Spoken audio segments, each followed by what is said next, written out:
So President is yet to decide. Do we know when he will have a say on this matter? I don't want us to get the impression that the referendum is in a limbo. So we are still waiting. Not. Everything. We have a lot of voices. There are a lot of people saying different things. Yeah, until everything is reversed, everything is going on. As I speak, people are campaigning all across the country. All over. What does it mean if this doesn't happen on December 17th? What does it mean if it doesn't happen? One, you count the cost. The EC is ready. The EC has printed its ballot papers. The EC has done what it has to do. We all have to agree that there's a cost to it. Two, as to when we'll get this opportunity again, you need a leader who is committed and who believes in this. Because for a president who has the power to appoint 260 MMDCs, saying that change it and let everybody compete, we will need to have, because the Constitution Review Commission said that the Article 248 should be amended by Parliament as a first step. The white paper said that no, we don't agree. We would rather prefer that the president will choose 5 persons from his own party, obviously. And these 5 persons will go to Public Service Commission for vetting, and then to be whittled down to 3, and these 3 will be presented to us to vote on them as MMDCs. We don't believe that is a direct elections. It's the same thing as saying that you've appointed your party person as the chief executive. But this is the president who is saying that I don't want that indirect situation. But this is still filled your people to contest. Sorry? This is still filled your people to contest. No, open it up. I'm not appointing. It's universal adult suffrage. Yes. But let's do it on political party basis. Yes, which means that let's do the phone lines, because I have Kwesi Ajay in Seshi and Mohammed in Tamale. Hopefully I haven't lost any of you. Thank you for holding. Kwesi? Yeah, Mama, good morning. Good morning. To the Honorable Minister. I've listened to the argument, and it seems he's making a good case, but the problem with the local assembly for its improper functioning is not with the introduction of political party. He has even said it, that the kind of people that we elect as our assembly members, looking at the function of the local assembly, is about the people who you are voting for. So it's not about the political parties that will just come in to take part, but the caliber of people. So the problem with the local assembly now from 20 since we started this democracy has really not been the political party. Okay, so I have to ask you, how do we work on that? Is it? I think the way where do you stand in this whole debate? Let's educate the citizens on the functions of the local assembly. Okay, and then what difference would it make on the ground? When the difference it will make is that we, the citizens that elect our people to represent, will go to know what they are going there to do. Okay. The developmental agenda, that is the various subcommittees, you will get to know, so that nobody will just stand up and come there, elect me as an assemblyman, and you on the political line, you just elect. Okay. Are you going out on December 17 to vote? Yeah, I'll vote. Okay. Are you clear in your mind what the question is? No. I'm going straight for no. Okay. Because all right. How the political party has been giving us problems. Now, let me give you a typical example in my area. Come and see our roads here. Where exactly is your area? I am in Sefi also. Now, the road over here, the internal road, a lot of potholes are in. You complain to ourselves, nothing has been done. But let's say President Akufa want to visit here. The next day, all these potholes will be fixed. And as soon as he left, you see the next day erosion and the rain, it will wash away. You complain. The MCE sees himself as what? Representing the president more than we, the citizens over here. So when they bring party in, these are some of the constraints that we have as a citizen. All right. So okay, please, thank you for sharing. Thank you for sharing. Let's speak to Inusa. Inusa is in Bumpurugu. Good morning. Good morning, Inusa. Thank you for calling. Initially, I was thinking of 10 years, but I've changed my mind. Really? What happened? Absolutely. I've taken a look at from the year 2000, even though I'm not old, but from the year 2000. Hello? Yes, you're on air. From the year 2000, I've realized that most of our MCs, because it's based on political lines and DCs, they don't perform.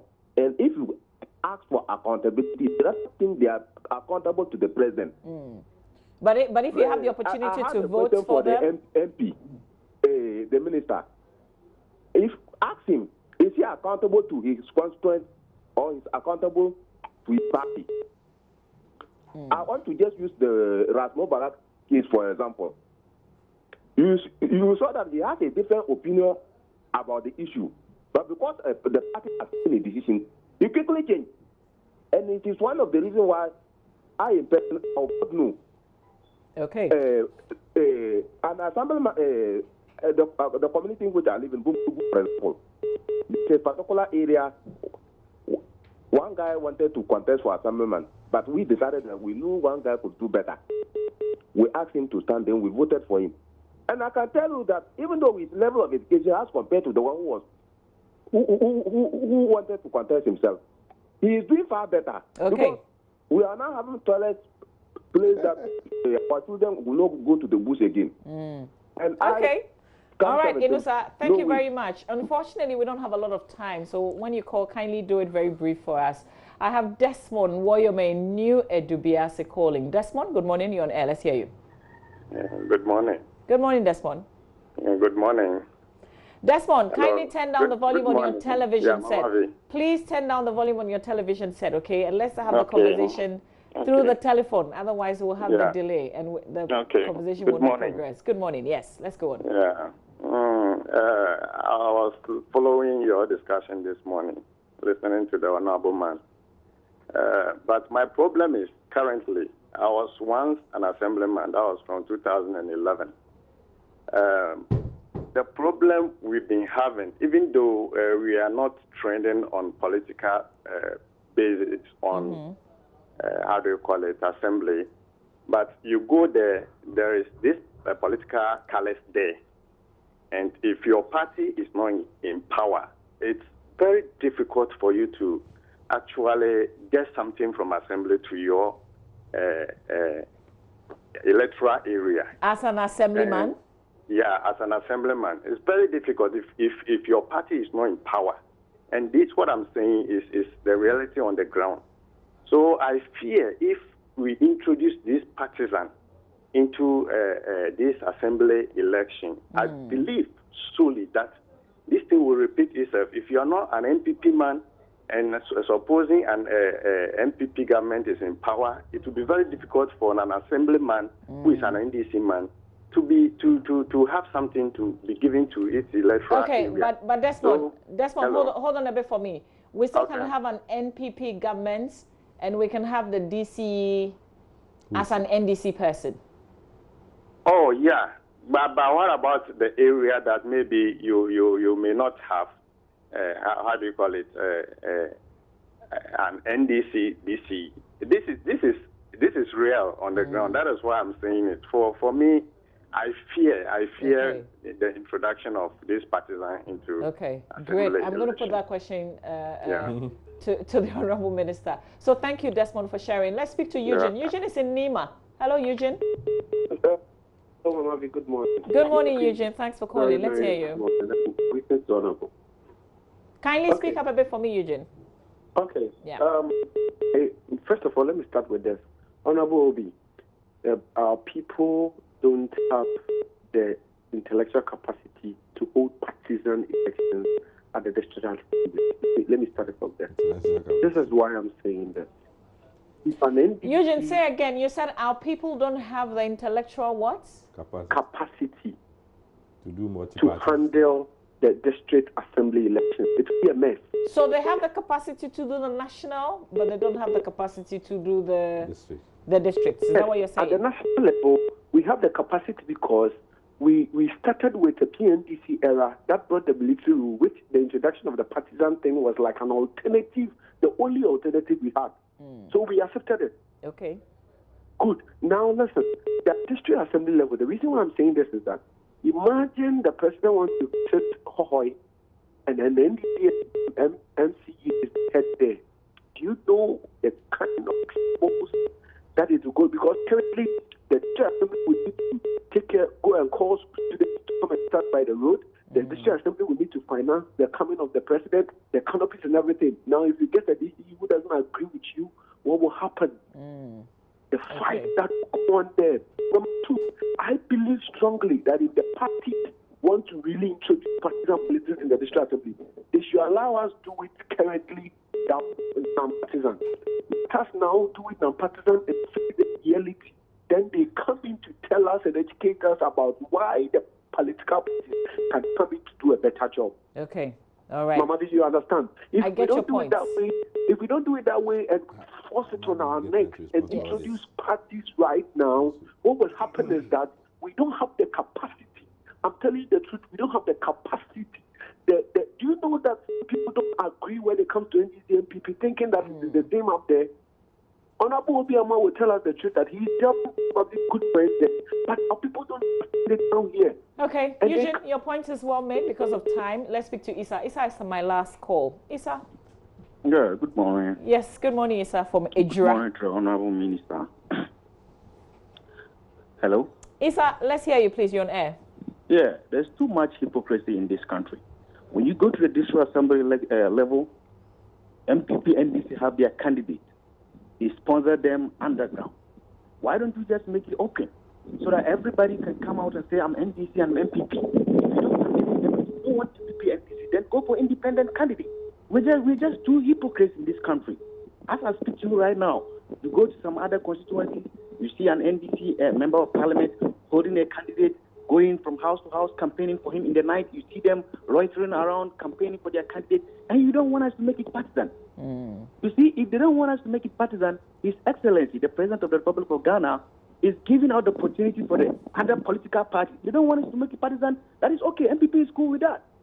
We are going to lose opportunity. Okay. Instead of the president appointing, there's not going to be an election. Isa, thank you very much for your contribution. Isa in Ejura. Honorable, so two people, Desmond and Eugene, I'm sure you want to... Well, the first, one caller wanted to know whether, as a member of parliament, I only deal with MPP people. I cannot do that, otherwise I will not be returned. I need to campaign across the constituency, and I don't need to say this is MPP or this is NDC before I do the campaign. So because I'm elected by the electorate, I'm obliged to deal with everybody. I think if I was appointed, who are you accountable to? Is it the press? Is it the party or the people? I'm accountable to the people. I'm accountable to the people. And if the party wants to decide otherwise, we need to be engaged. You're not a change agent in terms of you're not a development agent. But I can influence it. Yes, but unlike... I can influence it. Unlike the MMDCEs, they are. It sits yes. on their shoulders. Yes, and who should they be accountable to? As we speak, MMDC is accountable to the president. If we make it political, he can decide tomorrow. If we make it political, they will be accountable to the party. No, they'll be accountable to the people. If they're accountable to the party will want to know what the people want so that the people will still vote for the party. That is why the parties exist. If you say that you are accountable to the party, so you want to do the wish of the party against the wishes of the people, that means you don't want the party to win. I sense a lot of fear. Let me tell you what is happening. The moment you mention political, let me tell you what is happening. It's a very difficult exercise. It's not like creation of regions. Even those who didn't want the creation of regions, they couldn't come out. Like, you'll be seen as a traitor. The president is giving us a region so that we have our own developmental projects, everything, and you say you don't want it. This is a difficult process in the sense that for some of the people who are in power, like us, the people who are in power, they don't see why the president should share power. They don't see why the president should share. They say, we have money to fight and we are in power. The president has the power to appoint 260. He wants us to share so that half of the country will be for other parties and only half will be for us. They don't agree. And they want to see why the president when it's his turn, he thinks that because of reforms, he should give part of the power away. So even within the MPP, there are those who think that the status quo will benefit them. You understand? And then there are those who have been convinced that multi-party system is not good for us. They think that they look at only the negative side, but they don't look like at the positive sides. And for us in this country, I may tell you that we don't have the kind of divisions that some countries maybe have. When you go to some countries, racism is a big issue, even in South Africa. Racism divides countries. We don't have that situation here. And even the major issues, gay, anti-gay issues, we don't have, it's not that divisive in this country. Even pro-life, pro-choice, abortion, anti-abortion, those things don't divide us so much. You understand? But still people think that because it's MPP NDC, it's broad division. So down there should not be MPP NDC. But down there's MPP NDC. In the assembly, my district, the most interesting thing, I heard one person campaigning and said that we had 24 electoral areas. At the last elections, MPP won 16, NDC won 8. Now the electoral areas have been increased to 26. Our target now is 20 MPP and then 6 NDC. And that is the reality on the ground. For us as political parties, what is worrying us most is that we don't have opportunity to say that, no, you should stand. You have the qualities. You best articulate our views in the assembly. We don't have that opportunity. And when you go and tell them, they say, it's non-partisan. You can't sanction us. So leave us alone to go and contest. So making it partisan will allow you to do this? Will allow us to have a choice. And you look at what the people want and you give it to them. Because if I think that this teacher here would serve so many purposes, I prefer that the teacher who will go than saying that only a popular person. Those who, and this will be the final one in about some few seconds, those who have that fear, like Eugene expressed, that it will be winner takes all. This is just going to be the political party playing it out on the ground. The reality is that now there's only one party running the whole 260. Every DC represents a party. So that is only one party. So if that DC wants to favor only his party people, that means 260, that DC is doing it. So if you are able to stay in power for 8 years, 12 years, 16 years, then you have one party only favoring his party to the party leaves. Well, then another party comes to do the same thing. Is it better than where the country is divided and power is shared? We'll leave it on that note of the question that you pose, and then we'll see where this takes us. I am actually really hoping that we'll have that voice that brings, all the bits and pieces together in terms of the president letting us know how he feels about the comments coming up, and so where we are in the process. But thank you very much. I really appreciate that you spent a lot of time with us to even answer the questions that came. As Member of Parliament for Ikuapem South, he's a Deputy Minister of Local Government, Rural Development, and that ends our conversation on where we are with the referendum. Now you know. But did you know that Sub-Saharan Africa has the worst health on average in the world? Although the region has 11% of the world's population, it carries a disappointing 25% of the global disease burden. So we're encouraging you to join the multimedia group in the Commonwealth to discuss how we can change this narrative at the Commonwealth Speaker Series. What are the problems, challenges, and solutions to Africa's healthcare provision and system? It's happening at the British Council, Accra, today, 27th of November at 5 p.m. Health partner is Luca Health Medical Specialty Center. Supporters are Premier Health Insurance and York's Rent a Car. You can send your questions ahead of this evening's conversation on Twitter at Joy997FM and Facebook as well, and at the RCS Africa is at the British Council, 5 p.m. today. You're still watching the M Show. We have many conversations still to come. Stay with us.